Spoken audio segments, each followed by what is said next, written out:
Okay, hi guys. Welcome back to Low Carb Logic. And today we've got our guest Harmony Bright, where she's been through an amazing amount of things to deal with throughout her life. And it'd be great to dive into that today. So, Harmony, if you would, could you tell us a bit about your journey so far? So, what was like before you discovered the low carb diet? And yeah, talk us through that. Basically, I ate really crappy foods. I ate all the processed garbage that is packaged. I didn't know what good nutrition was. I thought that eating low fat was good, so I did that. But I still ate the processed garbage and stuff. Like cleaned up. I went low carb, low sugar in 2020. Got rid of all the processed garbage and just ate a lot of fruit, vegetables, and whole meats and stuff. Um, I was still low fat at that point. So, but I was 273 pounds, so I had a surplus of body. And as I introduced the diet, sorry, can you hear them? Yeah, don't worry. Okay. Family. So I introduced, forgot where I was because It's all right. You were saying it was like 2020 and you had just started to reduce carbs and sugar. yeah, I reduced the carbs and sugars, but I still didn't eat the fat because I was 273 pounds. I was throwing myself into ketosis because my electrolytes were off, like my sodium was off, and my doctors didn't have answers for me. But back then, I didn't know what I was doing. I had no idea. And my doctors had no clue. They're just like, I don't know. I'm like, is it my antipsychotic? Because that can cause low sodium levels. And they're like, oh, I don't know. Talk to your psychiatrist. And I talked to my psychiatrist. She's like, well, talk to your family doctor. And I'm like, well, that's getting me nowhere. So I'm going to start looking salt because low sodium is not good to have, no matter what it's caused. So, but as I lost the weight and was throwing myself into ketosis, my mental health started improving. My physical health started improving. I started dropping weight steadily, 5 pounds a month. And with that, I started to gradually reduce my antipsychotic by 20 milligrams because I was taking 60 milligrams and then I would do 20 milligram drop. And I tolerate really, really well. And then it came to the point where I was just at 20 milligrams of my medicine, my antipsychotic. And at that point, I had no symptoms of my schizophrenia. But my psychiatrist, who's a believer that once you put someone on an antipsychotic for schizophrenia, it should not be stopped. So we kept it there. I believe I could have effectively gone off of it. Then last year, dropped to my goal weight, basically. I lost like 136 pounds, I think it was. Amazing. I lost that. And so like I didn't have the body fat to supply my body. And I was still low fat. And so like I wasn't able to achieve the same ketosis like state or benefit because my body didn't have that extra fat. Mhm. So I still had no idea at this point what I was doing and why I improved with my schizophrenia. Yeah. So you sort of stumbled across a low carb diet by accident in the first place. Yeah, exactly. And I became a believer real quick because Mm. I have, well, this is obviously working. But last year when I relapsed, it was because I didn't have the fat in my diet that was missing, and so like because like I used up all my bodily fat, so I relapsed, and my doctor's suggestion was just keep increasing and increasing the antipsychotic. Well, the antipsychotic never took away the psychosis. I used that like a much higher dosage than I've ever been on in my 16 years. it did not touch the psychosis. So then what happened was I came across a Metabolic Mind video with Dr. Chris Palmer talking about ketosis and Yes. his brain energy theory. And then I was like, so I've been throwing myself into ketosis. So like I needed to figure out how I can still achieve this the right way with the guidance of a dietitian. So Yes. then last October, I sought out a dietitian that specializes in metabolic psychiatry. Excellent. Yeah, that's really fantastic. Harmony, I wanted to ask you. So with the schizophrenia, what are the symptoms, and how do you notice that you kind of slide in and out, and how the ketosis helps you, and then if you go out of ketosis, what happens then?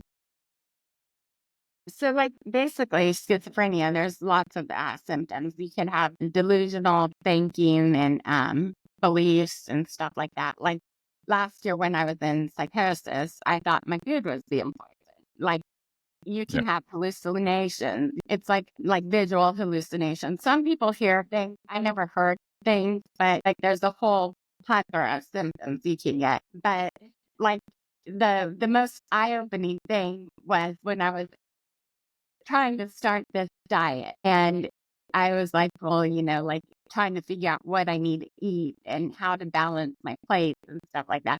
One time I tried eating just a strawberry without any fat because, like, I have my plate with whatever with fat, enough tons of. Yeah.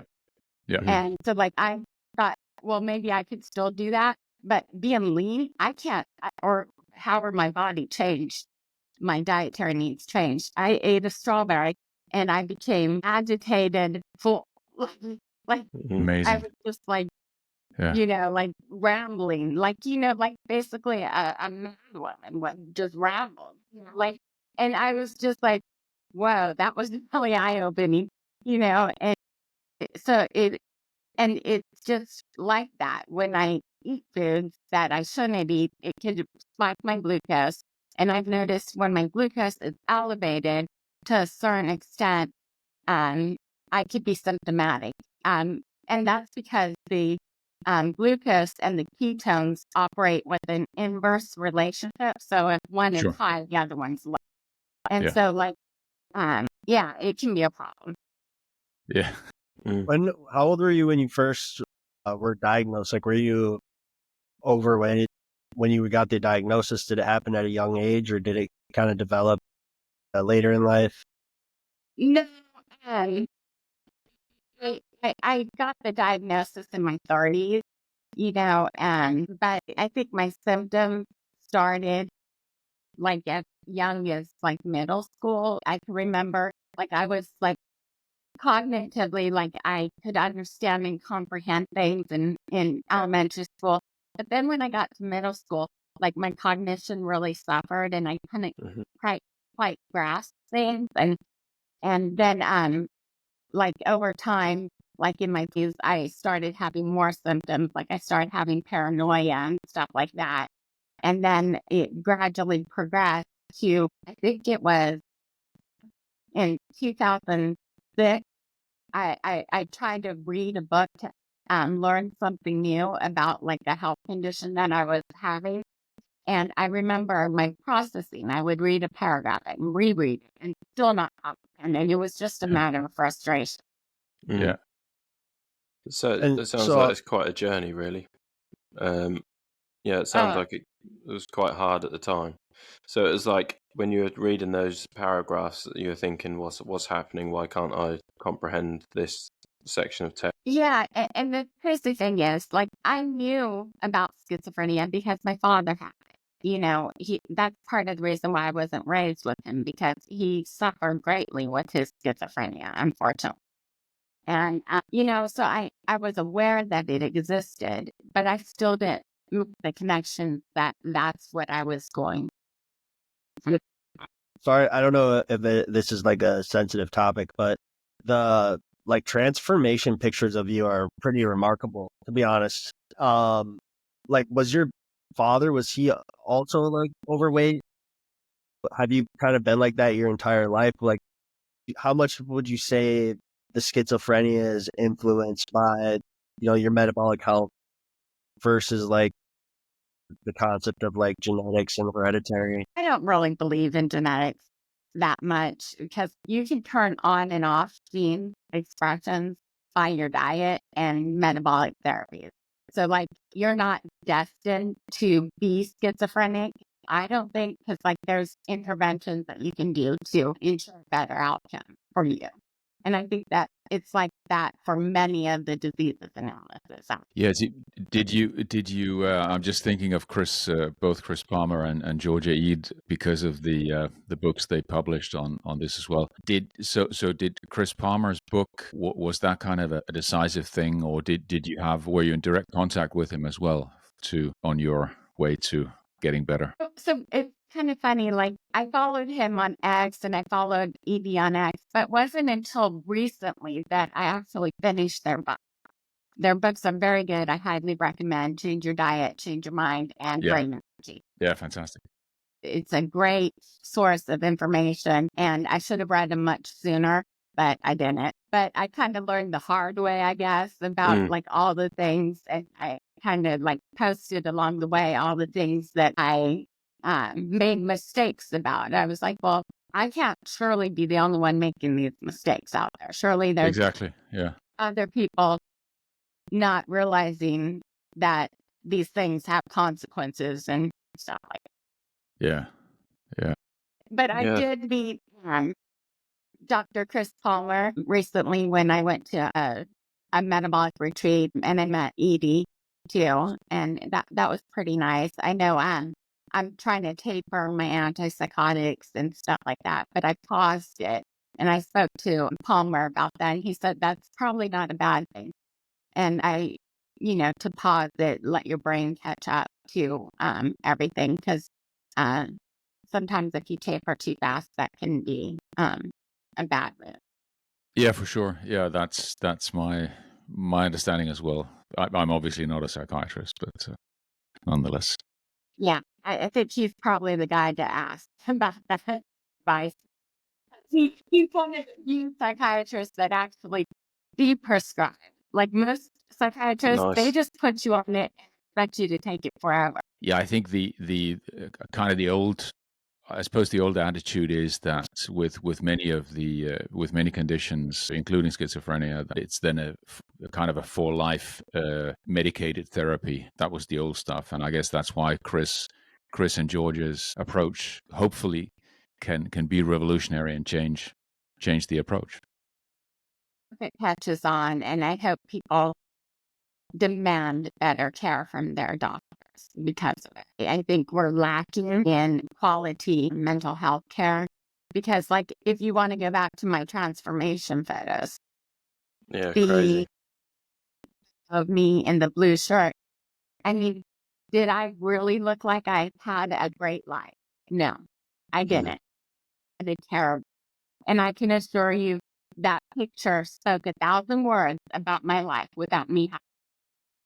It's You're the most eating good. powerful. Yeah, it is genuinely the most powerful picture I think on X out there. Like out of all the transformation pictures, it is the most amazing one. Yeah, you and New Dawn probably have some of the most remarkable things, and it's kind of crazy because if you're just scrolling on the internet, you come across transformation photos all the time. But just from following Dawn, it kind of provides a new perspective into it. And like when I see you on my timeline, I don't think of that old picture. A couple times, it's like I gotta like go on your profile and see like the transformation photo, and I'm just like, wow, like you're like a entirely different person.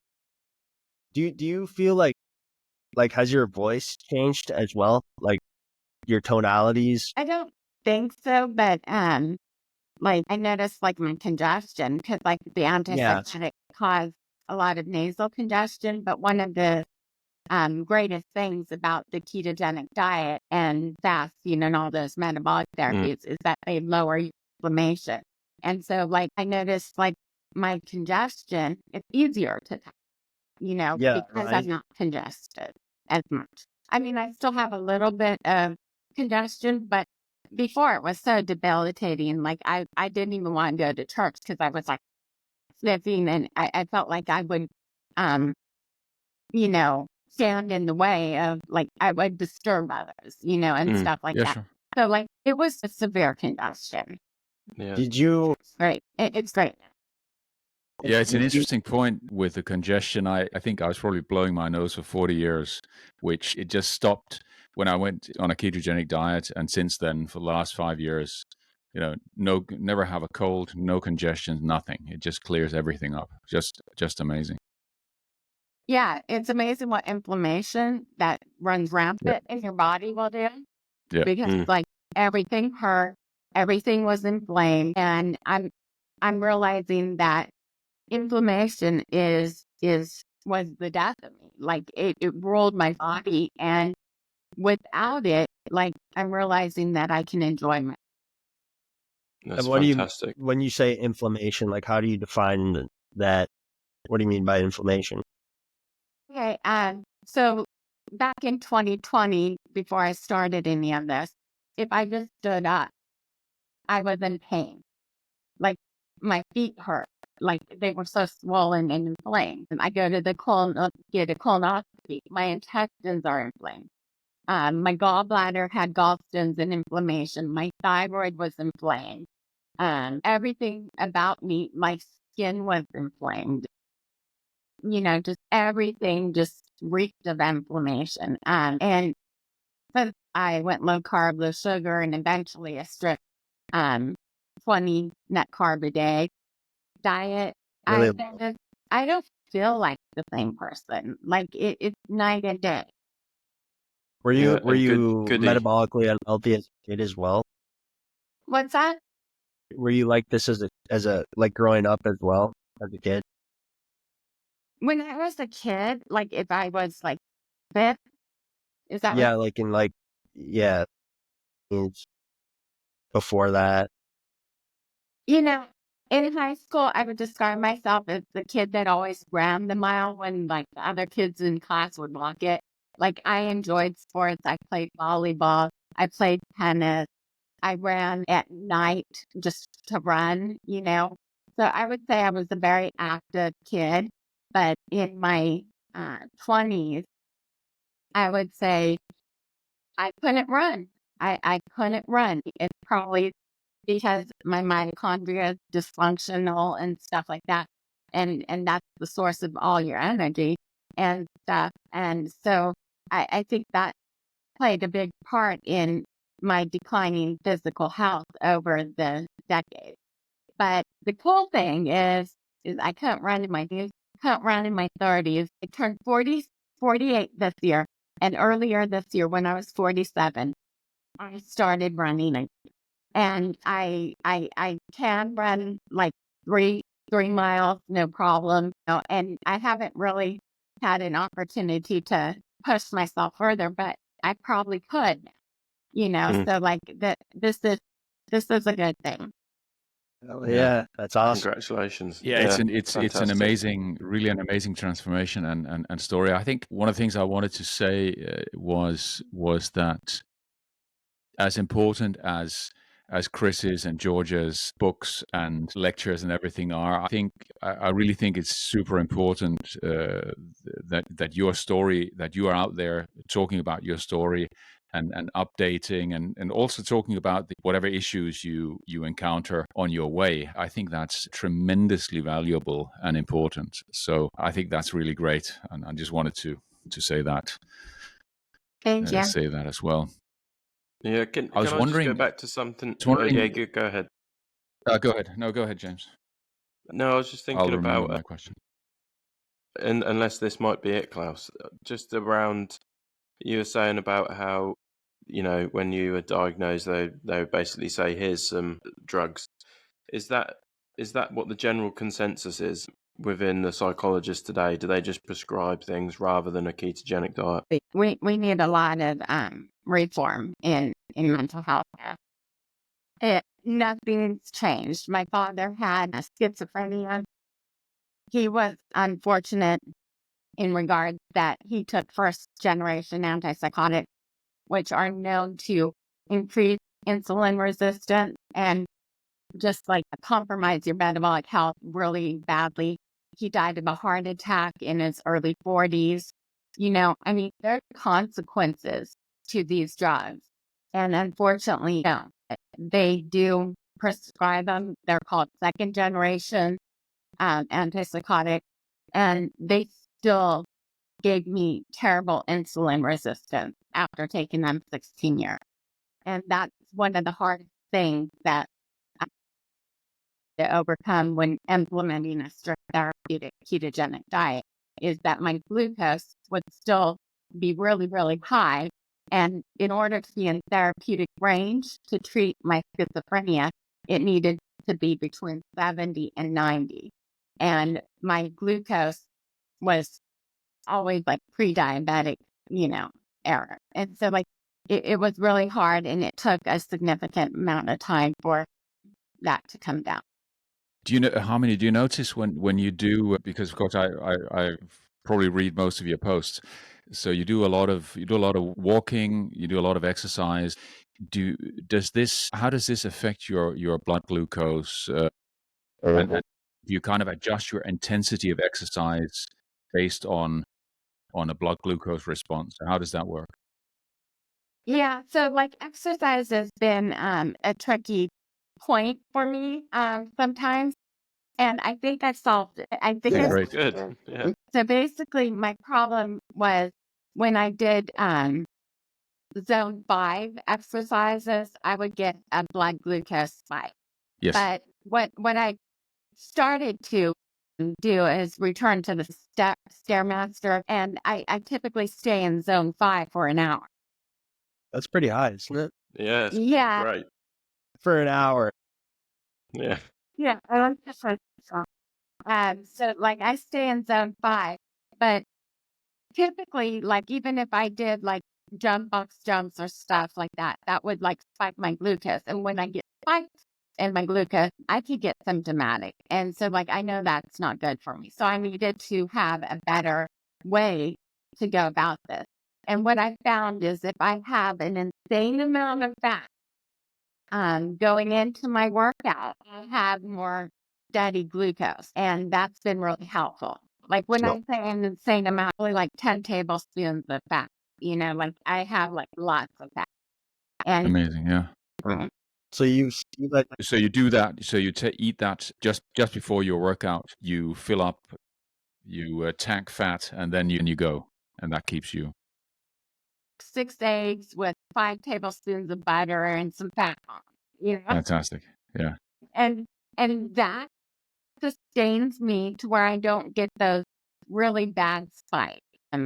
For the most part, like sometimes I'll have like a little elevation, but overall, I think I'm reacting pretty good to that. I think my dietitian always said, increase your fat. Increase your fat. Her answer was Right. just increase your fat.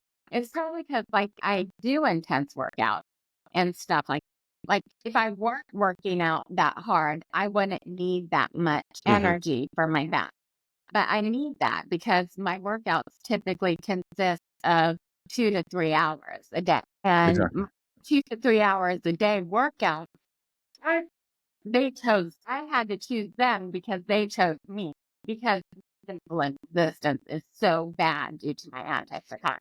I just had to do this. This was my solution to the problem that my antipsychotics no longer work. Yeah, exactly. That's very interesting. Do you wear a continuous glucose monitor from time to time as well? It's on. Oh, very good. Yeah, it's interesting with the blood glucose spike. I have exactly the same experience. If I go really hard, I have almost as big a spike as if I eat oatmeal. So without eating anything at all. So it just spikes like crazy.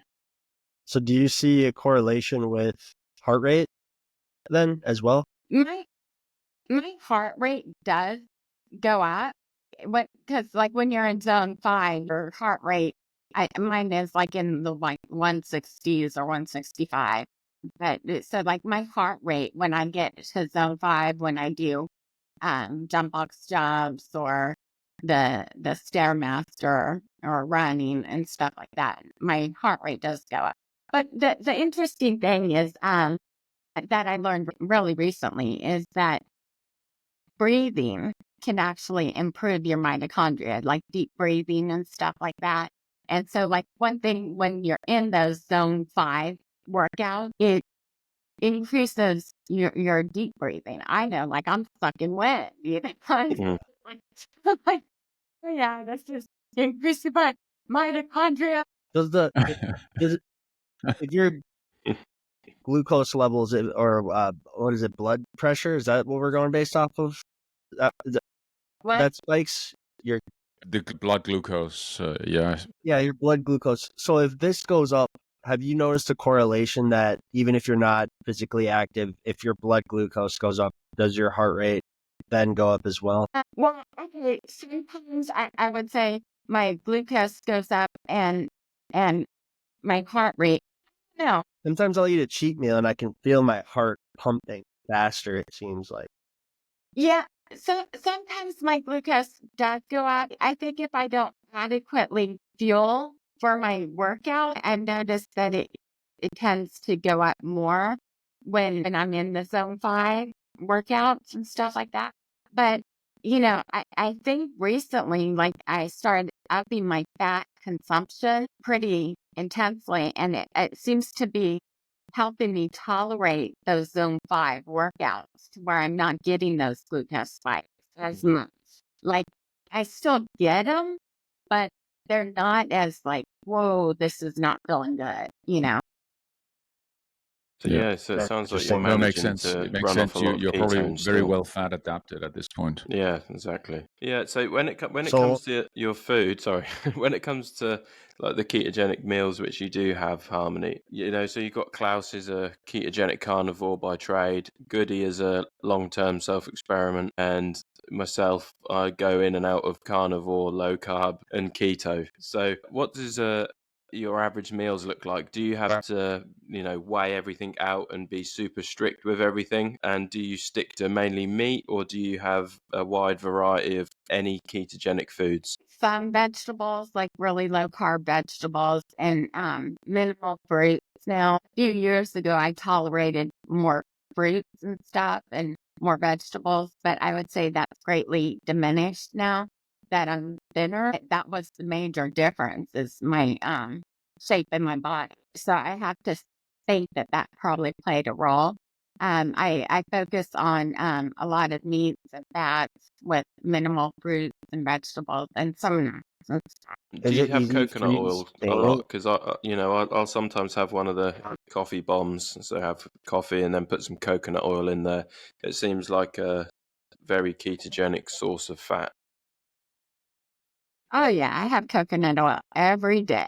I have coconut oil and butter every day. Yeah, I think the coconut oil is very close to an MCT type of oil.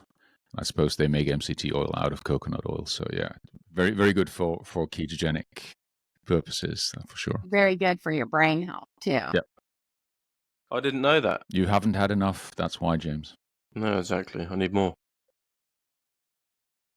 Goody, were you going to say something Yeah. before I interrupted? No, I was just saying, how easy is it for you to sustain this type of living? Like, do you run into challenges often, or is it pretty seamless at this point? When I'm at home and I'm not like on vacation, it seems to be easier. I have posted some of the the hardships of dining out and stuff like that because that can be like a real problem for me. Like, my body is good at being inflamed, probably due to my schizophrenia, Mm. because it's systemic inflammation, I believe, in me. And so, like, it can be hard when you go out to eat and there's all those seed oils in the dressings and their butter isn't real. It's made with seed oils. And I pay for it. Like, if I have that stuff, I will get inflamed. Like, my ankles will swell up and they'll be a little tight and painful. And I'm like, my feet, I can't see my bones, in them anymore because, like, the inflammation is real. It's a struggle. It's a struggle because, like, if I can see it in my feet like that, then I know I'm experiencing probably neuroinflammation as well. And that can't be good for my schizophrenia. No. Yeah. Is it the same with your you said your gun shit. Colonoscopy. Why am I? Yeah, colonoscopy. Sorry, I've had colonoscopy. This is not new for me, but when you said that you had an inflamed colon and stuff, do you experience like irritable bowel syndrome and stuff like that as well? I think a lot of my problems with my bowel symptoms were probably influenced by my hernia and stuff like that, because I know, like, when I had my hernia surgery, there was like fat that became trapped in the hole, but my intestines on the photograph were like really close to it. So I'm sure they kind of Wow. switched in and out of that. Cause, like, I mean, so I think a lot of my constipation and diarrhea and trouble with controlling my bowels and stuff like that, because, like, I did have an accident with my bowels. It was very humiliating. I'm sure We've you all been like. there. I'm Join the sure Yeah, you club. Goody's did. been there. And Yeah. so, like, yeah, so like, yeah, but it has been hard, but I know that when I had the colonoscopy, they thought I had like Crohn's or something like that, so they tested me for that and celiac disease and stuff like that. I had none of that, but you know what I do have? I have systemic inflammation that's probably throughout my whole body. I think it's due to my schizophrenia at this. So what was the Yes. operation? Was it like a mesh hernia repair or something like that? Yeah, I had a 4-inch hole in my abdomen, probably borderline being giant. It was repaired with mesh. Did you get shot? No, welcome to motherhood. So, like, it's the toughest job. It was a C-section that probably, I don't think they ever closed me properly, because, like, I experienced excruciating pain in the hospital and they could not get it under control. And then when I went home, I had to have a recall of narcotics. My first C-section did not go like that. I had no need for any pain medicine in the hospital or recovering at home. I am not aware. Yeah. That's fine. You you mentioned narcotics too, and like the anti what I don't. I'm sorry. Did you call them anti-schizophrenia medication? Antipsychotics. Antipsychotic. Did you experience, like, when you first took it, was it like, wow, this is amazing? Like, did you want to take more of it? And then the second question is, do you feel like there is a place where if you are metabolically healthy, if you're doing a ketogenic diet, like, is there a place for these types of medications, or is it something that you should completely strive to get off of? When I first was medicated, it took the psychosis. When I was diagnosed in 2008, I was absolutely not sleeping. I was staying up all night. I was paranoid. I was visually hallucinating. I was in active psychosis. The meds took that all away, but it came with other things as well, the side effects, the sedation. I couldn't keep my eyes open and stuff like that. And I think when you're in an acute crisis, they're absolutely life-saving.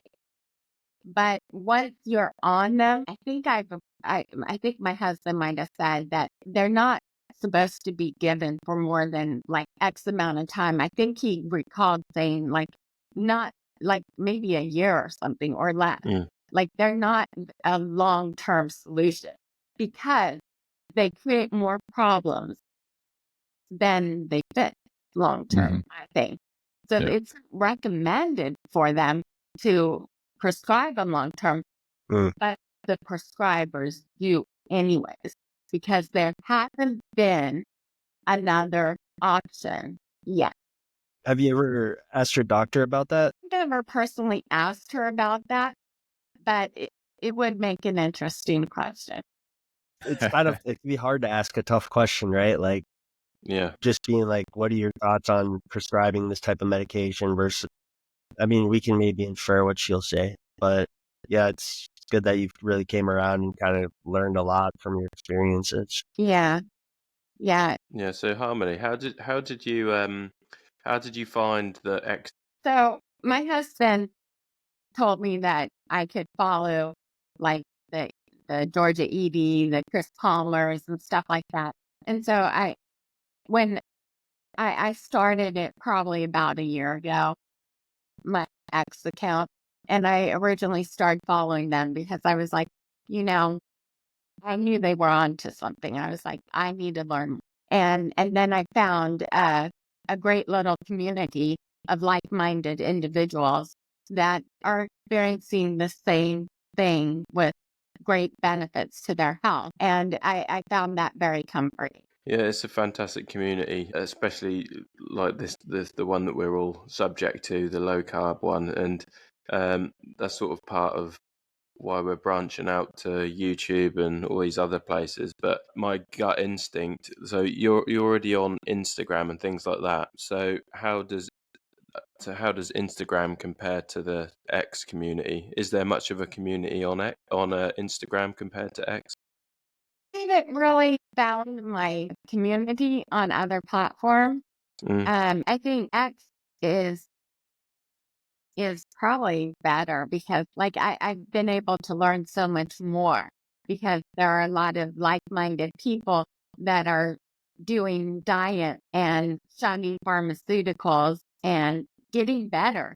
Whereas I didn't get that same community sense on other platforms where I could learn as much. But everyone kind of has their own social media preference, and maybe one day I'll branch out more and start sharing more on other forums Yeah. because that has been posed to me like, are you on Instagram or other social medias? And I'm like, well, not really. Like I'll post like I did a workout or something, but I don't really share who I am and my struggles as in depth as I am on that.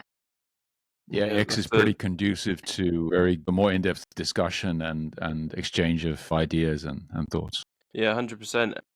I feel like I was sort of the generation that, Snapchat, Instagram, all of those things, I've seen them come and go. I've seen certain generations stick with certain things, but for me, it was 2 years ago. I said I'm coming off everything, and then I went on to X, and it just had a completely different feel compared to everything else. You seem to sort of identify who genuine people are, and you can converse with these genuine people. Hence, we're all sat here now. It wouldn't have happened on Facebook or any of the other platforms.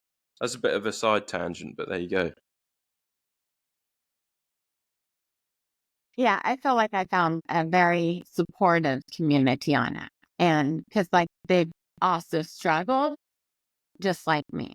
And so it's neat to hear their stories and what they do and how they do it. And so like you can maybe implement some of the things that they're doing. Yeah, Yeah, yeah. for There's a lot sure. And of I suppose also it's I think it's become kind of a useful platform after Elon bought it. I was on X. I've had an X account for a long time, but I didn't use it before he bought it. So when he took it over, that's when I started becoming active. yes, yeah, same really.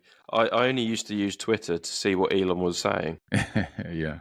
So we don't get censored these days. I mean, before that, it was same as Facebook. You have to be kind of careful what you say, and it's difficult. You don't really know what is it I'm not allowed to say, and what are the forbidden words and things like that. It's very difficult. Yeah, everyone is in Facebook jail. Yeah, Yeah. Facebook jail. It's nice not to be worried that you're going to be censored, and stuff just because you're opposing things and that's basically what I'm doing. I'm opposing the Yeah. nutritional guidelines Yes. for Americans and stuff like that. I'm opposing mainstream beliefs about health and nutrition. And so it's nice to have a platform that shares successes doing this, but we do need to branch out a little bit more because the other people that don't go to X need to be aware that this Yeah, exists as well. And there are some people that won't go on X because they have hardcore beliefs, political beliefs that will prohibit them, but they deserve to know the truth too. Yes, they do.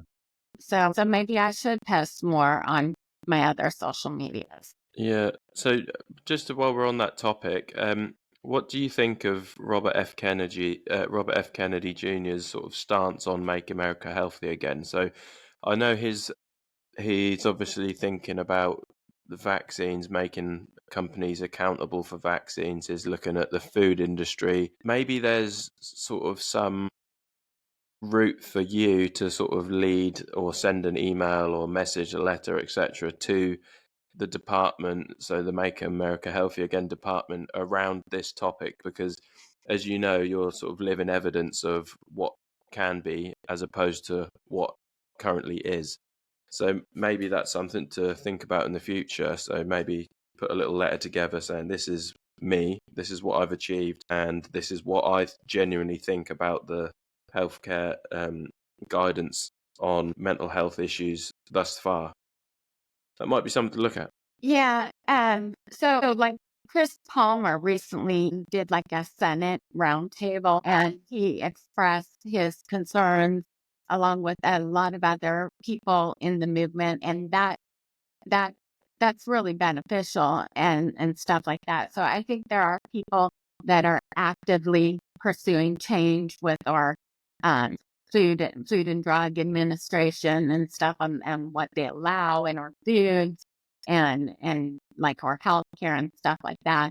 But yeah, maybe I should do something or get involved. I mean, of course, those people could always use my story when they're Mm. swaying opinions. And that's what I told Palmer. Like you're probably like the one that's taking the heat and the heat from everyone because you're actively pursuing change. Whereas I'm probably more in the role where you just point to me and say, look, this is how we get. Check her out. You got to start out with the before picture and then have you like walk out or something. That's what. Yeah, get some drama. Yeah, walk out on stage. Look at me. Yeah, it's just the transformation is truly amazing. That's Yeah. for sure. So I suppose when you look back on everything, do you celebrate the transformation, or do you see it as a constant evolving sort of storyline of your own life? You know, back in 2020, when I had two back-to-back surgeries, I had cervical myelopathy. I was losing my ability to stand. And then I had knee surgery a month later. And so, like, I had two things preventing me from standing.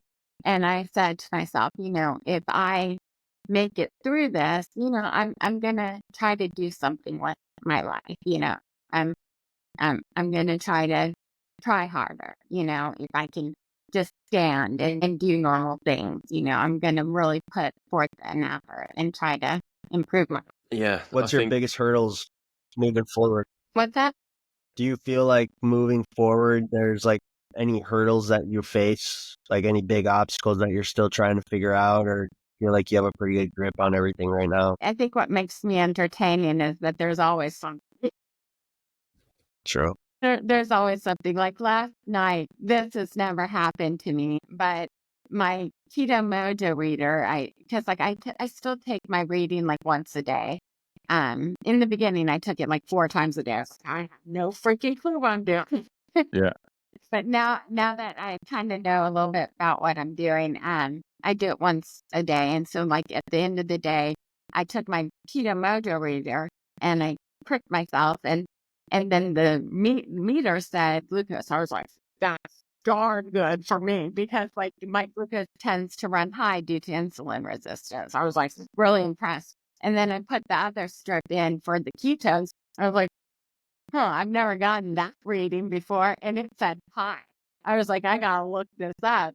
I was like, high. Okay. So it means my ketones must have been over 8. I was like, well, that warrants a message to my dietitian because this has never happened to me Yeah. before.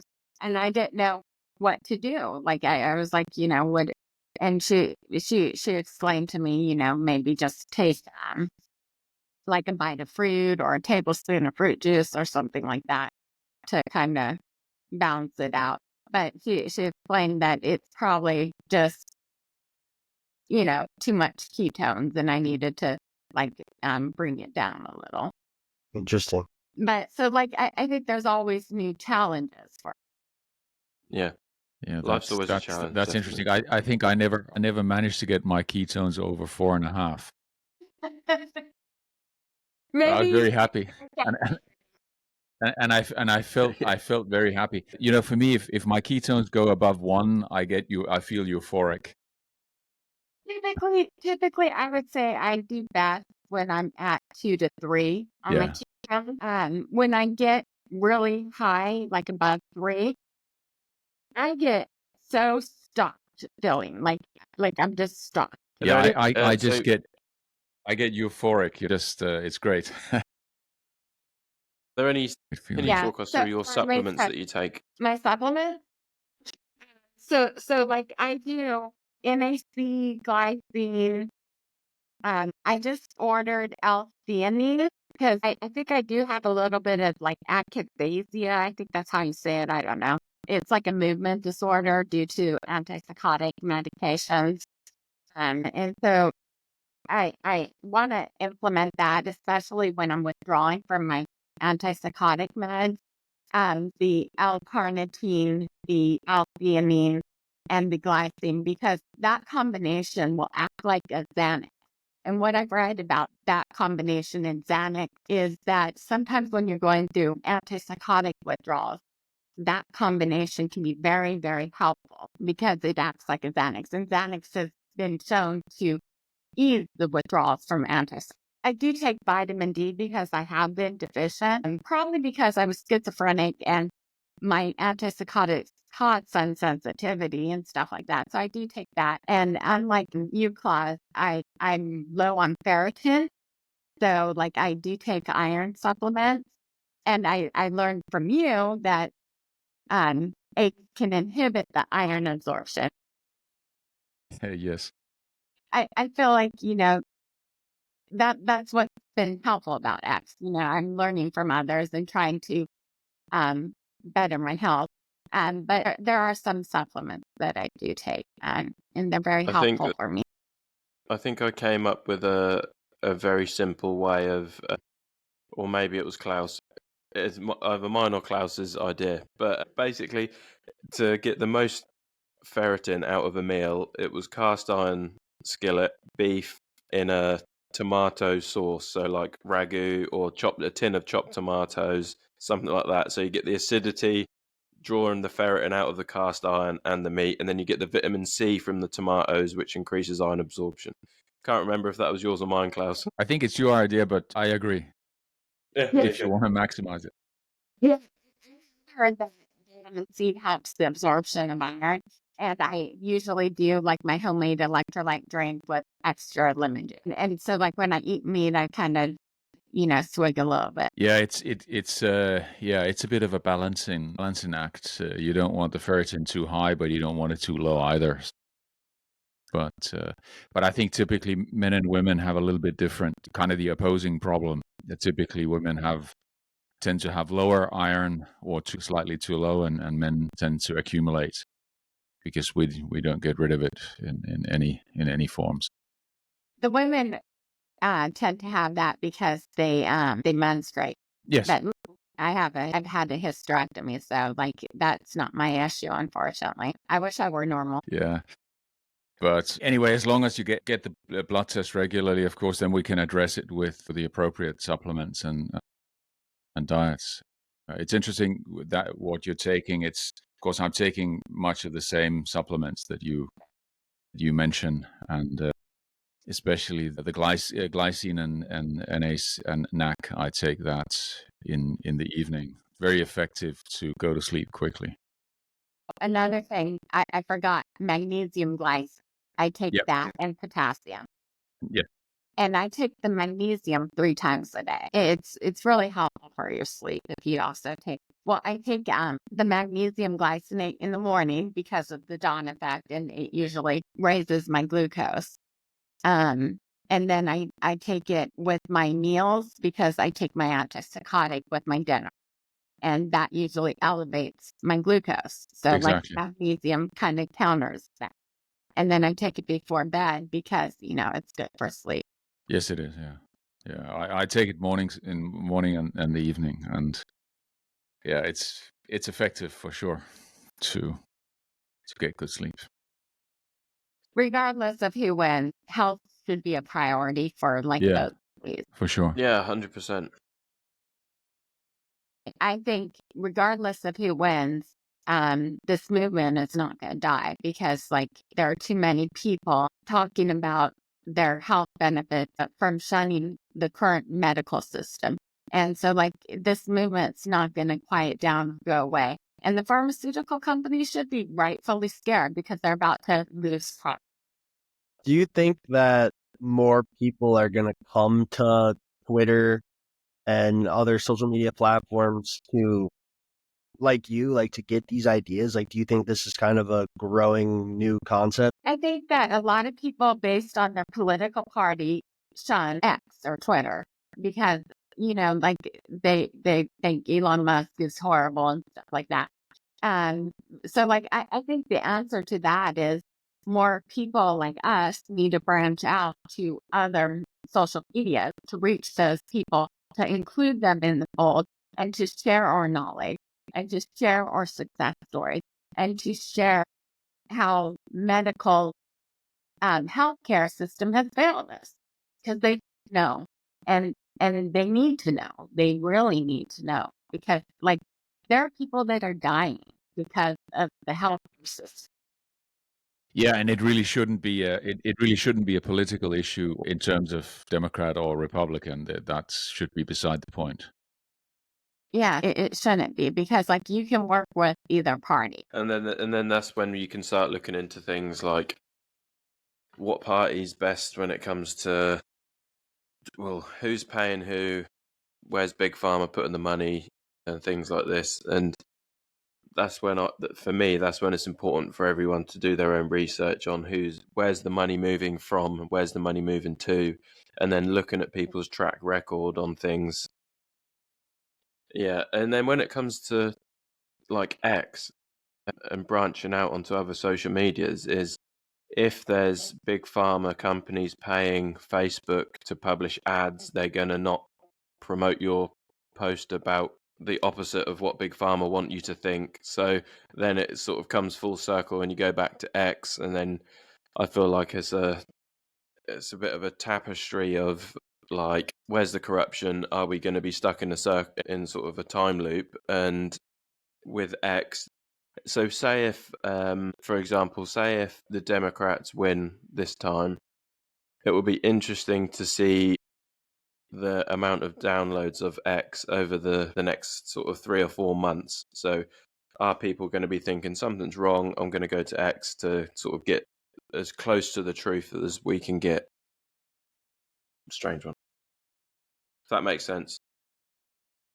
Yeah, interesting question. Eh? I think that people can go to X and find good quality information, but I think that a lot of people just won't do it because they believe what they're told because they're from reputable institutions like the American Diabetes Association, the American Heart Association. They haven't realized that they're being fed lies. And so like, I don't know when people will realize this, but I know that I learned the hard way, and I went searching for my answers. And I think that enough people get sick like us, they will start searching for their answers too. Yeah, it's kind of crazy that you go out and do the opposite of what the dietary guidelines say, and then you get and the opposite of what the Diabetes Association says and the Heart Association, and then you get well, you get healthy and not sick. It's just somehow crazy. It doesn't feel crazy anymore, but in the beginning, it just felt kind of surreal.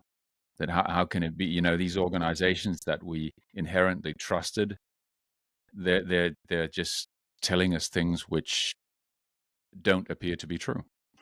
That's quite a problem. Yeah, and it's a problem when you go to your doctor and you don't get well. So like in my case, I went to the same doctor for years and years.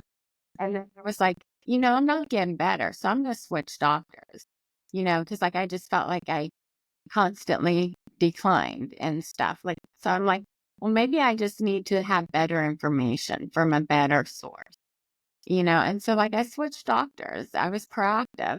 And then under his guidance and my own digging, I started improving, he doesn't know anything about the ketogenic. I had to inform him. I had to inform my psychiatrist and stuff like that. So like I've kind of been cast into a role of a teacher, but I really wish one day these doctors and stuff would have that kind of education where I'm not having to explain to them why I'm improving and why I'm getting better. But, change will Yeah. happen. I mean, Palmer went to the Senate, and spoke, along with a lot of really good people on on sharing his table. There's hope, I can't wait for it to change. It didn't come soon enough. My father, you know, he had a heart attack, in his early 30s, and he was on medicine that gave him insulin resistance and metabolic syndrome, and he was just obese and stuff like that. And when you're insulin resistant, that creates a lot of inflammation in your body. Huge. Yeah. And so, like, it wasn't like people think that's bad, but the inflammation in your arterial wall Mhm. causes the plaque to stick. And Yes. so then you have problems like stroke and heart attack. And so, like, his medication caused his death, Yes. early death. It wasn't anything else. I'm convinced that, like, Mhm.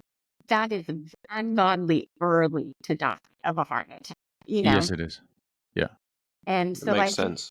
that's one of the reasons why I post to spread awareness, because there are countless others that are taking these drugs that are symptomatic earlier. So with that being said, did you find more success with a dietitian rather than a psychologist or a doctor? Absolutely. Absolutely. I recently, when I was at the metabolic psychiatry retreat, and, that I have on my team, I have my family doctor, which is pretty good, but just not very knowledgeable about what I'm doing. And I have a psychiatrist that has no experience with this whatsoever. And I have a dietitian that treats epilepsy and metabolic psychiatry is like part of her thing. But she's the most valuable person on my team because I've learned a lot from her. Like, with her guidance, I was able to navigate using a ketogenic diet to treat my schizophrenia. Without her guidance, I would be like, "Oh, what do I do? What do I do?" Like, I had no clue what I was doing. Like, it's been very instrumental in me seeing improvements from my schizophrenia. Yeah, and it's very nice to hear that there are dietitians who are actually very knowledgeable about the ketogenic diet and how to implement that. It's sometimes you kind of get the feeling when you're listening to some of the discussions that dietitians are under attack for giving out questionable advice, but it's great that you found a good one. Yeah, I think that hopefully it will grow. I'm working with advanced ketogenic therapies, and Denise Potter is a pretty good pioneer in this field, and so, like, she's really, really good.